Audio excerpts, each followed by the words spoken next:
Now, yesterday, former Trump advisor Peter Navarro was sentenced to 4 months in prison and fined almost $10,000 after being held in contempt of Congress for refusing to comply with a subpoena from the January 6th committee. Now, this is a crime rarely prosecuted by the DOJ. Remember, Eric Holder, Lois Lerner, even in this case, former Chief of Staff Mark Meadows, former Attorney General Bill Barr, and others. They were all held in contempt of Congress, never prosecuted.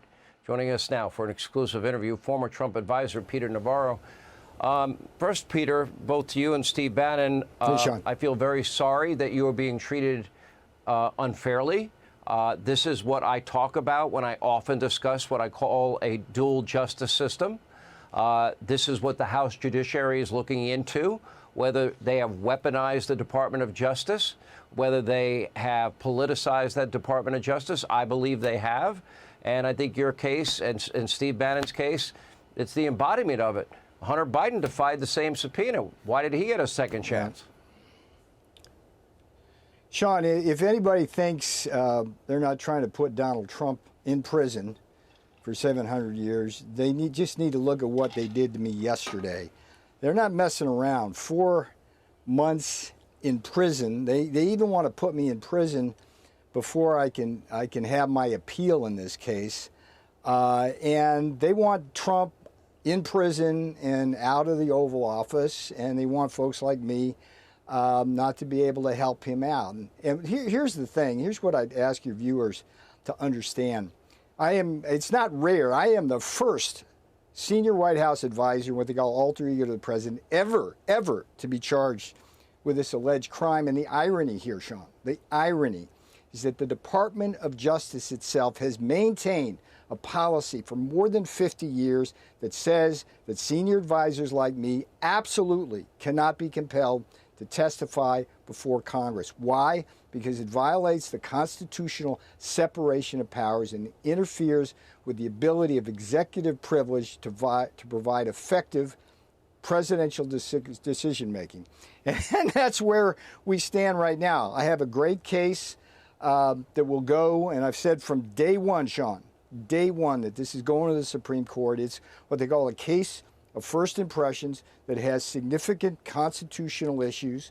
Can Congress compel senior aides to testify? The answer is no, according to DOJ policy. And then there's other issues related to that. It was just the oddest thing where Joe Biden himself intervened in this case to say that he can strip Donald Trump of executive privilege as soon as he assumes office, which is ludicrous. Brett Kavanaugh has already said that is ludicrous. So right. I appreciate you having me on, Sean, but I want folks to know if they can come after me, they can come after Trump, and they can come after you. And 4 months in prison at my age is effectively a death sentence if you look at the average lifespan in America. And it's just, this to me is why you got to elect Donald Trump in 2024 and get him into the Oval. Because as you've been eloquent about, Sean, our economy's in shambles, our border is in shambles, our enemies are upon us. And you, sir, have been following that. But when I was in the White House for 4 years, I was only one of 3 people who was there with the president the entire time. I helped him save hundreds of thousands of lives during the pandemic, hundreds of thousands of manufacturing jobs we created. And what do I get for that? I get prosecution for a crime nobody's ever been charged with, 4 months in prison, and now they even want to deny me my freedom while I appeal this case all the way up to the Supreme Court. So that part this too is yesterday was not a good day for America. Not a good day for America, but they're coming after Trump. And if they can come after Trump, as he has said, he's just in the way, they'll come after you. You see, one of the reasons and the legal argument that you're making is the president needs to have complete, unfiltered advice from the people around him. If Correct. the people around him believe they're going to be called before Congress and their emails are going to be gone through and their text messages gone through, they're never going to be able to give a president the straight, hardcore advice that a president may need in a very difficult situation. So I understand the legal principle completely.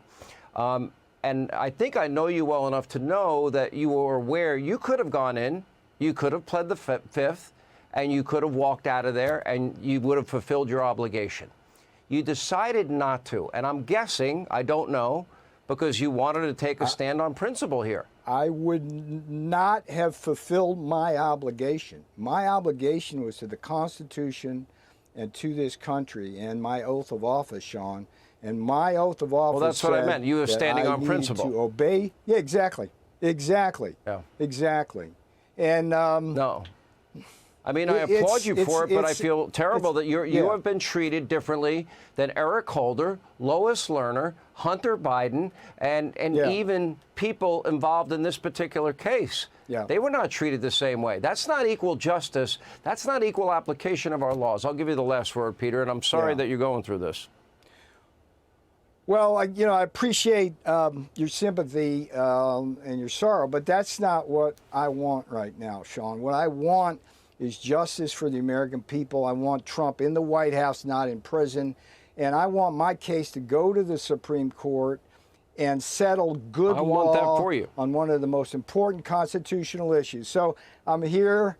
Anytime you want to talk, you know where to find me. We do have to stop meeting like this in a way, but keep doing what you're doing, sir. All right, Peter Navarro. We're going to follow up very closely and watch your appeals go forward. Thank you for being with us. We appreciate it. Hey, Sean Hannity here. Hey, click here to subscribe to Fox News YouTube page and catch our hottest interviews and most compelling analysis. You will not get it anywhere else.